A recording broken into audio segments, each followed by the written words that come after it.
Chat with Chad. So the name Zuby, that's kind of an original name. What's the meaning behind that?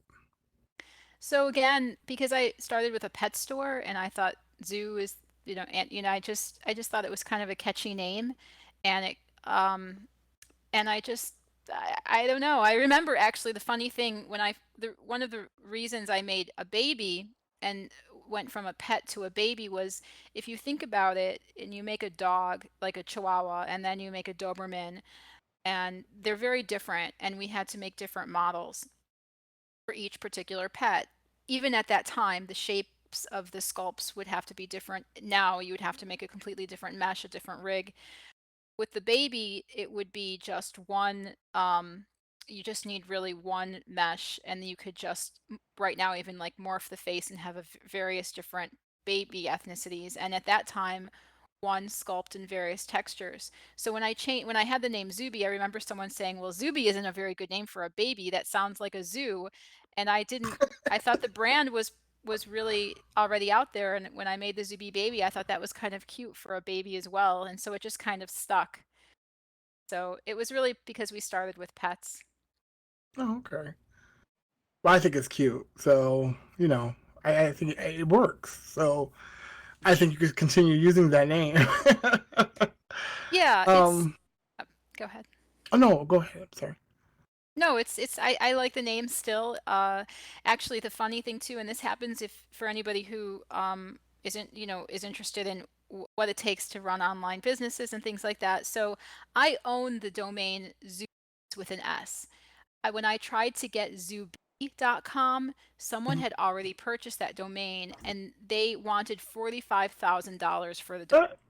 Uh, And I'm oh just like, no. that's beyond ridiculous. I'm not, because for a while, it would be nice to have Zuby.com and not Zubies, but eventually I ended up getting Zuby Life because I thought, well, I don't even need Zubies. So it's interesting when you think about domains and how people hijack them. And he actually got the name Zuby before I started Zuby. So I couldn't get it. But that's, there's always some story about things like that. Okay. So you had mentioned it takes a bunch. I mean, we talked before. It takes a bunch of people to make this. I mean, the Zuby work. The team of individuals that behind the Zuby. What's the process? I know it's not just you making them. What I know you guys are really busy doing this. How does this all come together as one to make the Zuby pets and the Zuby babies? So when I first started, it was really just me and my husband at the time, um, and one developer, and that was it. And as we created more products, we needed more people, especially now, to make a product this robust. So I have one full-time developer that works, with me, and that's her full-time job. This is my full-time job. And we have contractors that come in and do jobs. So I have an animator that works part-time. I think he works 20 to 30 hours a week on animations. I have another developer that built the back end. Have 3D modelers that come in. I modeled the baby based off of a crappy model basically I try to be as efficient as possible. So I hired someone to create a basic baby model, and I didn't like the way he modeled it, so I brought it into Cinema 4D and I fixed it. So it's a collaborative process where we have a team of people that come in, but not everybody works a full time. Obviously, they come in, they do parts, and then I pretty much project manage everybody, and and then we have testers, and I also do some texturing and 3D modeling myself, but I basically run things and then bring people in when necessary. Like if you guys know anyone who is a really wonderful hair modeler, it's really tough to create hair. I'm always looking for. I'm not very good at modeling hair. I'm always looking for someone who does hair. So things like that, I reach out, and I've been fortunate to find people that have been reliable and build relationships. There's also a level of trust when you work online this way. I'm not here micromanaging these people. I pay them and they have to deliver something, and I have to understand them to do that. And they have flexibility in when they want to do it, when whatever time they work. I could care less as long as what I'm expecting is still. And usually the people I've found have been really terrific. They want to do a good job, they do, and it's been a pretty relative, except for there have been a few that have not worked out, but for the most part, the team has been great. But there's a bunch of us. Like I think right now we're up to 6 or 7 people on and off. So for Second Life, I think that's not small.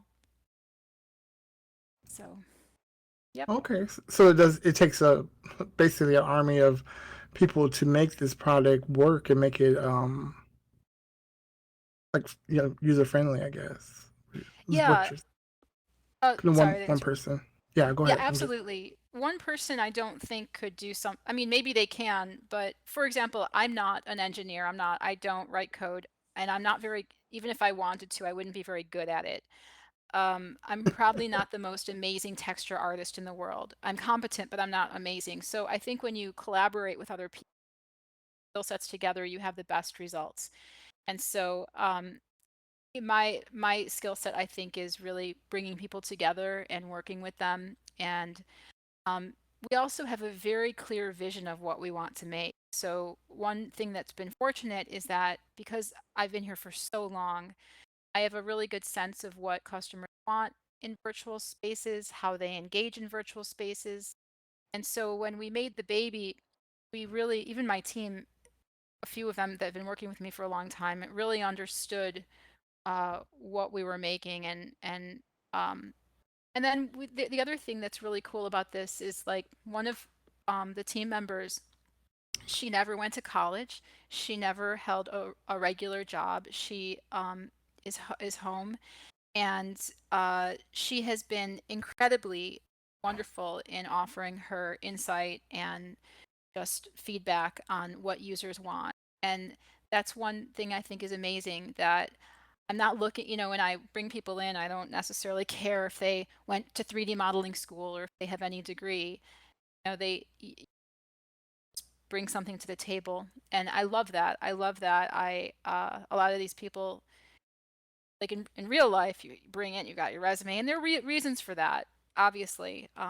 But in this space, it's been great to find people who have been incredibly talented and they don't necessarily fit a role in real life. So sorry if I go on too much about this stuff. I don't mean to. Like sometimes I no, just go on and on. it's completely fine. Yeah. Um, so I mean, because you were the first creator of like pets, like a lot of people here, including myself, have had Zuby pets, and like now the Zuby babies.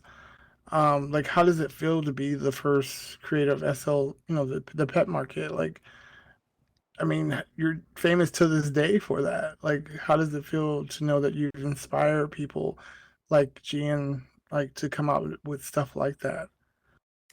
So to be honest, I tend to bury myself in an office and in my head and with a very small group of people.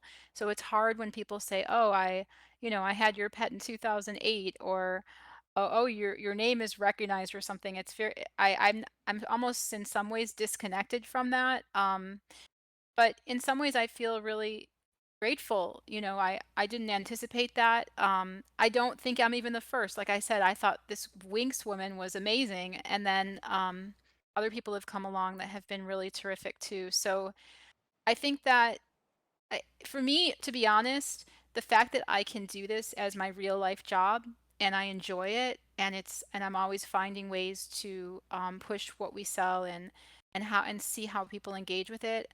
Just that alone for me is so satisfying, because to be honest, in the future we're going to be engaged with virtual spaces. There's going to be this, we're going to, as we become, as the technology gets more advanced, as we come, as things, we're more obviously like virtual reality and um VR, everything, and augmented reality.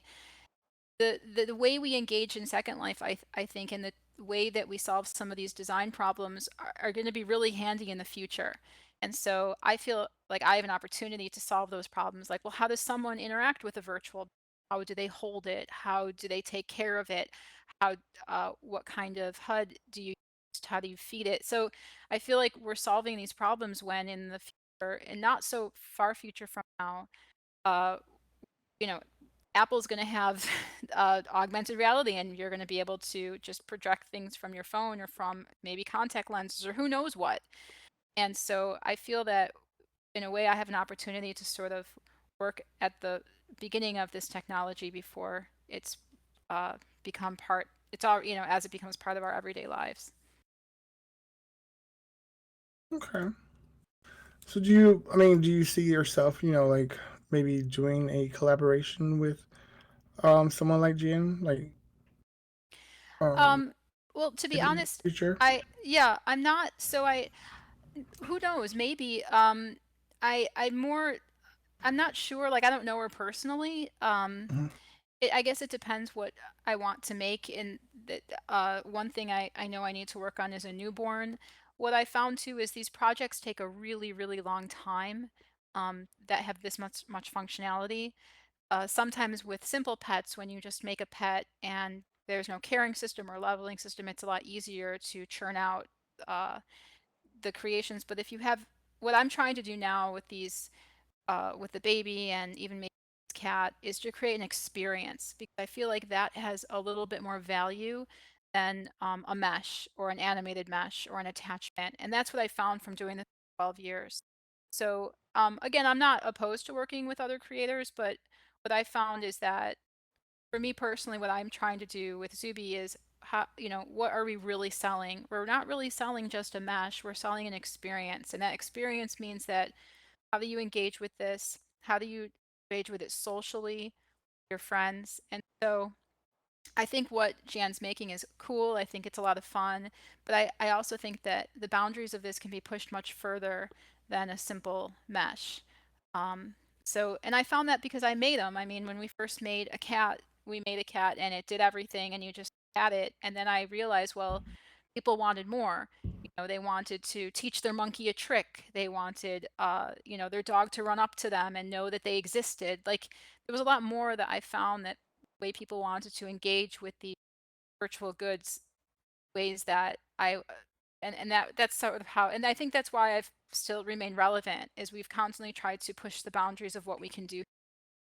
And also I want to say this, every single thing we've ever created, every mesh we've ever created in Sculpt has been stolen. It's been stolen and it's been recopied. And so I realized too, the value isn't necessarily in the mesh itself, it's in the experience. And um so yeah, I think I know that with the baby, I've had some really wonderful skin creators reach out to me, and so I absolutely am open to collaboration. Okay. So Because I think it's amazing. I mean, from day one, what you've been doing with these things, like when you're creating these wonderful products, I mean, it's amazing the process that you go through in your creation. Like, how long does it take? Like, when you from idea to actual creation, like, what's the process on that? sure. So I have to say, it takes at least a solid year to make a product. So remember, we've been making products for a long time. So when I Hmm. came back, I left SL for a few years because I couldn't, because Animesh didn't exist, and I wanted to make something that was more realistic than the sculpted baby, that animated correctly, that responded to you, that looked better. And so I left SL and then came back when they were developing Animesh just for that. But to make that took over a year, because it wasn't only just coding it. We had to figure out, well, what is this baby going to do? How is it going to animate? How do we string together the animations with code so the animations play randomly? One really important thing when we made the baby was, because we learned when we made babies before and pets before, how people exploited those things, and so we had to figure out ways to stop that. So one of the biggest things I learned, why it takes a while to make this content is that how do you make something that is a shared experience but can't be stolen? And so one thing that happened with the pets and the babies before when I made them transferable is you would pass your baby to somebody and then they wouldn't give it back and you would be really upset that you'd lose your baby. And what we had to do was we had to create a back end where if you gave your baby to somebody, you would always have the opportunity to take it back. So that code had to be developed. So it took quite a long time. So I think it's for someone who isn't familiar with the space, who just joined Second Life, um, I think it would be challenging to make a product this elaborate, but that doesn't mean there aren't opportunities here. So yeah, I would say long. My long answer is, or my short answer is a little over a year. Yeah, because we're getting teasers on like we're getting teasers on the Zuby babies, and we're like, come on, put them out. Like everybody really wanted one. It was like the videos were amazing though, and like the whole closet process. Like I thought that was really cool. I was like, why can't they do that for our clothes? Because that would be amazing if we just had a closet. We can like see our clothes and just put them on that way, because I think that's an amazing. I don't know if you guys have seen the YouTube videos or whatever. Um, if everything was like that in SL, our process of buying clothes would be a whole lot easier.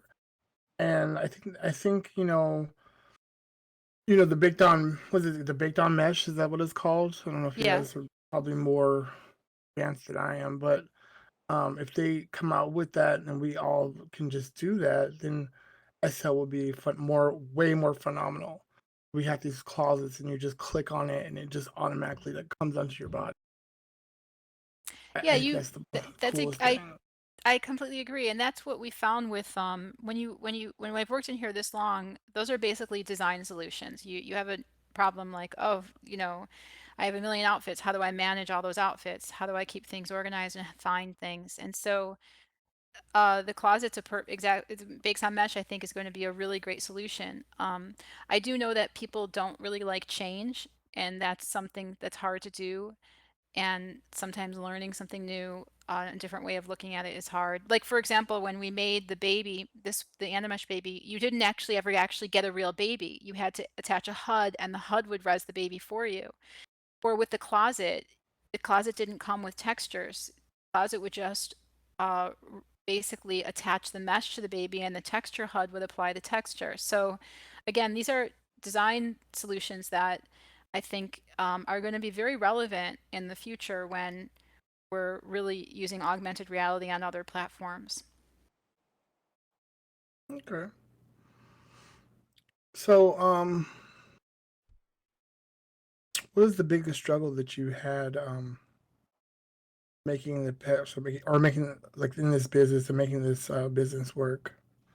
So I was really so what happened was after Sculpts came out, Linden Labs focused heavily on the avatar, and they created Bento, and that was amazing. But I didn't make avatars; I made NPCs, and I felt that I couldn't make the kind of content I wanted to make, and I I guess I could have come in and made like the Jan pets, but again, what I learned is that I wanted to create experiences, and I couldn't create the kind of experiences I wanted with the kind of mesh that I felt was appropriate, an animated rig mesh.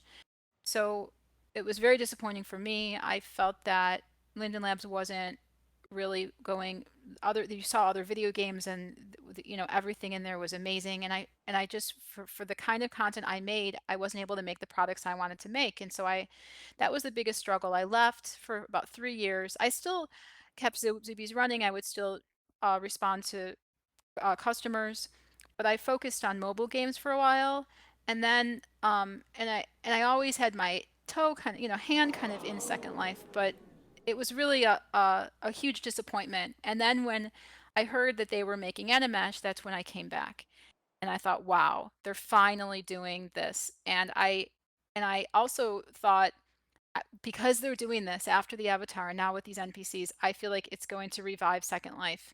And when I came back, I was like, oh my God, people have created the most amazing content. I was actually surprised. Like I didn't, I left for those 3 years and I didn't realize all the amazing, beautiful things that people had made while I was gone. And I was really impressed. So the struggle was leaving, not knowing quite if I was going to be able to keep this business going, not knowing if, because people didn't want sculpts anymore. They wanted after bento, they wanted everything to be mesh. And so it was hard to come back. It was hard. I had to invest my own money in making the baby, and I was have enough.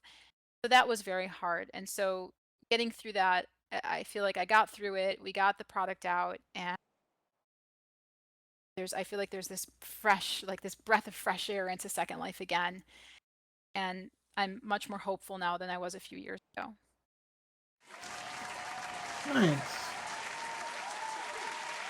Now you told me this story, and I know that it touched me, and I just wanted you to share with the rest of the audience, and I hope that you feel comfortable doing it. But what inspired you to start the Zuby Babies? Sure. So, well, which part of the story are you talking about? Like when I first started because I only started with $300. I didn't have any money. I don't know if that's what you wanted me to talk about or the babies Do the themselves. Yeah, let's do the whole thing, just like the three hundred Sure. dollar ones, and then start with with the whole where you're at now, basically. Okay. So again, I'd worked in advertising, but I had a baby and I didn't want to have to work for 1 year so I could be at home with my new baby in real life. I wanted to take a year off and I didn't want to have to worry about money. And so I moved in my mom's house with my husband at the time. And I had been read an article about Second Life again in the newspaper. And I remember I said to my husband at the time, I I do you care if we spend $300 on buying some land so I could open a pet store? And he's like, we didn't have anything. And he's like, well, we could really use that $300 to pay some bills. And I'm like, yeah, but so, if we lose it, it's not the worst thing in the world. And he's like, sure, whatever, do what you want. And so that's how it started. And then within a year, I was able to replace my advertising salary, and I didn't have to ever go back to a real job after that. And that was so exciting. I was so incredibly grateful. And then I was able to move out of my mom's house and continue doing this. And then my husband at the time quit his job, and he helped me run it. And really, together we built the business. And so we are still co-business owners. We're not married anymore, but we're still get along very well. We still own Zoobies together. And yeah, it's a crazy story. And again, the only major hiccup during the process was when I couldn't make the kind of content I wanted to make. Now, making the baby was really evolved from making pets. Again, when I had said earlier, when we made the Doberman and then making a Labrador or whatever, a Chihuahua, we had to do different models. But with the baby, we could sell 15 different babies with one model. So when I made the baby, it was really more of like um, a decision based on efficiency and getting something launched, and not necessarily because I knew that people would really love babies. And after we made the baby, I realized, wow, people really do want to role play with babies. So it was interesting how it happened. It wasn't because I had this sense that people loved babies. It was more like, well, how do I create 15 different ethnicities without having to create models? So yeah, and it's just like any kind of business, we've had our ups and downs, and we've had, especially in virtual worlds, people exploiting our products and stealing, but also some wonderful things. And again, this has been my real job, which I feel incredibly grateful for. So yeah. Yeah, and you gave up a lot to get that. I mean, Yes, I so when I came back to Second Life, right before Animesh was launched, I again was going through a divorce, and we weren't again. So in the beginning, didn't really have any money, and then the business took off, and we were okay, and we were able to keep things going and live our lives and grow this business. And then when I came back, I was going through a divorce. I had to sell my house. I couldn't afford to invest back into this business again, and I did. I sold my house, and the other reason was obviously I was going through this divorce, and you know I had to sell it. So financially things were very hard, and I was worried I wouldn't be able to make this product. It takes a team of people to make it. I had to pay these people, and but I knew too that my ex-husband wouldn't stop me. I used our funds together to do it, and as a result, again, even though the marriage didn't work out, our business relationship has been very honest and very good. And so ultimately, I think it worked out. And so again, it was risky. I had to really believe this was going to do well, and I was going to do this, and whatever it took. And I think when you create a business, you sort of have to have. You can't be in a negative mindset like, oh, this is not going to work, or I'm going to fail. Like you have to really believe in what you're doing and know that you can do it, and have a really good sense of what people want. And so I did. I risked things. Like I said, I sold my house. But I risked things the first time too. I mean, that's the kind of person I am. I always kind of decided if I'm going to do something, I'm going to do it, and give it 1,000%. So, and in a way, I've been fortunate that things have worked out. But they didn't always. When we made our mobile games, we lost a lot of money. They didn't do well. We didn't finish one of them, and so I haven't had like endless success. I've had some failure, and so I think that's important to experience what it's like to lose. I think that was really helpful too in knowing what that experience was. So when you run a business or multiple businesses, you go through both.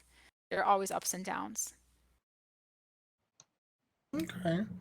Well, I know this is going to be a big success for you because it's like everybody wants one, including myself. So, um, this is something that's going to be a big thing to sell.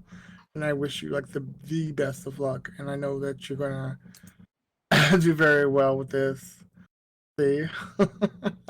Yeah, I'm just, to be honest, I'm just excited that I can do it. I just that I didn't have I don't this can be my job, and that makes me happy. I enjoy it. I enjoy the community. I love collaborating with people, and I just am happy that I can. So, and I wasn't sure if there was the audience. I didn't know. I don't keep track of how many people log into SL every day. So I wasn't sure even if the product, if people liked it, if there would be enough users in Second Life that would buy it. So there were things I wasn't sure of, and um, but yeah, things are going well, and I can continue making content. I'm not going anywhere. I'm going to be here, and so it worked out very well. I could appreciate that. So people have had mixed feelings about the release of the Zuby babies because hits close to baby avatars. During the release, it is the most talked about and still is. Was it easy or hard to build a reputation when you first started? Or and speaking about baby avatars, do you think that the Zuby babies will replace them? How do you feel about that? So basically, like the child avatars, do you think it's going to replace the child avatars in the future? So again, I came about this from practicality. And when I came back to Second Life, I had to basically take several months to a year understanding how people made meshes and avatars because I wasn't making them. And Animesh is essentially an avatar that's a non-playable character. So I made the child avatar really to prepare and to practice before I got the Zuby baby out. My intention was not necessarily to be a creator for child avatars.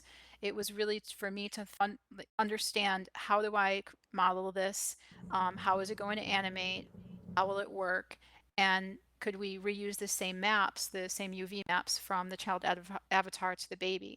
So, however people engage with child avatars is up to them. I'm not really a part of that community. The reason I made the child avatar was really for learning and understanding how I was going to make the baby because I knew I needed time to understand that. And again, it was really from a practical reason. And I don't plan on making more child avatars. I'm not going to further develop the child avatar I have out there, but I am going to continue on and continue to develop the baby.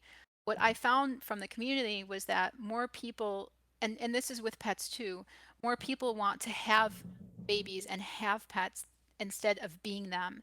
Most people want to be human. They don't want to be a pet, and most people don't want to be a child. Some people do, but most don't. And so, but in order to make Animesh, since essentially, technically, it's an avatar in many ways, I felt I had to make the avatars first to understand. Do these babies like grow up or get older or? So, right now, the technology doesn't allow them to scale in size, but Okay. just right now, that again with Second Life, and it's always changing and it's always growing. And in the future, they're going to allow sliders, just like they do for your avatar. They're going to allow sliders with Animesh. And once they do, then yes, the baby will be able to scale and grow. I didn't want to wait for that. I didn't put the product on hold just to wait for that technology. So instead, what we're going to offer in future updates is leveling. So you'll be able to level up your baby. The baby will be able to learn something new, like maybe blow kisses or play patty cake or do something, hug another baby. They won't grow, but they'll definitely learn. Hmm, that's interesting. Okay. Okay, so the Zuby babies are incredible. Um, when it comes to models you created, do you feel it's possible to use the same models you created to make create it as a mesh body? So um, you mean like making avatars, or I'm not quite sure what you mean. Yeah, like Um, that. Yeah. Yeah, again, my focus is still and will continue to be on NPCs. I'm not sure about avatars. We'll see, but right now, like people have known, I'm gonna be making a newborn next, and so we'll just go from there. But Okay. yeah, like this cat right now is an avatar, and I'm actually gonna make the cat into an animesh. So there is overlap.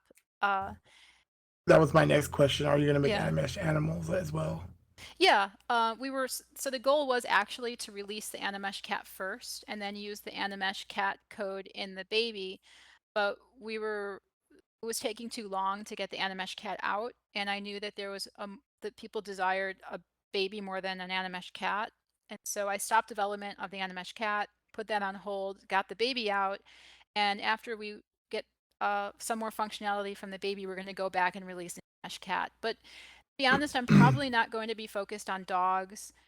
Um, Again, Wait, for the same reason, like if you're going to have to make a Doberman and a Chihuahua, and like they're all very different, and each one requires a very unique rig and specific animations, and so the amount of work involved, I, it's not something I want to focus on. the So there baby probably hugs won't be the a sense cat. of. What? Oh no, I'm saying that Oh.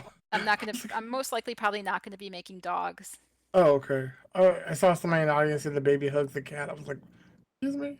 Well, we could do that. That's one really nice thing about Animesh is that we could actually now have this crossover. I could actually create an animation where the baby's sitting and the cat walks up to the baby and sits, and the baby pets the cat. We can absolutely do that, which is really That's cool. adorable. Yeah, it's very cool. The possibilities. Okay, so this is not on the questionnaire card, but I'm just kind of curious about it. Are you guys gonna maybe go into the market of having people actually get pregnant with these and then having the babies?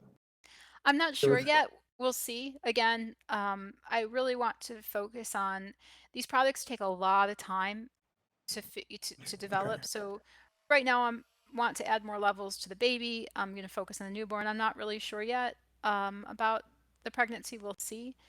Uh, I I don't know. okay. And I know that you guys like. I mean, you have like there's a lot of people out there because you guys have created these products and people. I mean, it's really touching that. Like I told you before, some people want to have babies. I mean, who can't have babies in real life, and it's really nice that you've created these products that they're able to have babies. and to take care of them and to feed them and change them and do all the wonderful things of being a parent that you miss out. Um, it's wonderful. I appreciate that you have made this product for that. It's kind of great. So Thank I you. thank you. Yeah. I thank you Thank you. for. Thank you. Yeah. Again, like I didn't realize until I get people messaging me and talking to me about it, like what an impact it's had on people's lives. I I don't I mean I'll get the messages and sometimes I'm surprised, you know. All I'm trying to do is make something really great. And it's wonderful. I'm happy about that.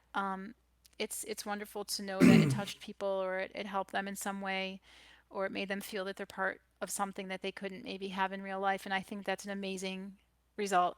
Again, and that makes me happy. I think that's great. So it makes me excited to continue to do this too. Yeah. So did you take feedback from your customers to improve the babies? Or would you take like feedback from the customers in the future for like future updates? Will you take like their suggestions? Yeah, actually, they know what they want. And if I didn't Yeah. listen to them, I wouldn't be in business. They tell me what they want me to make, and I really pay very close attention to that.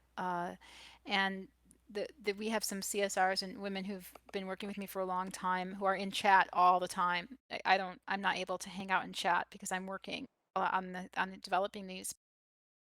What the community says and how they want to engage with these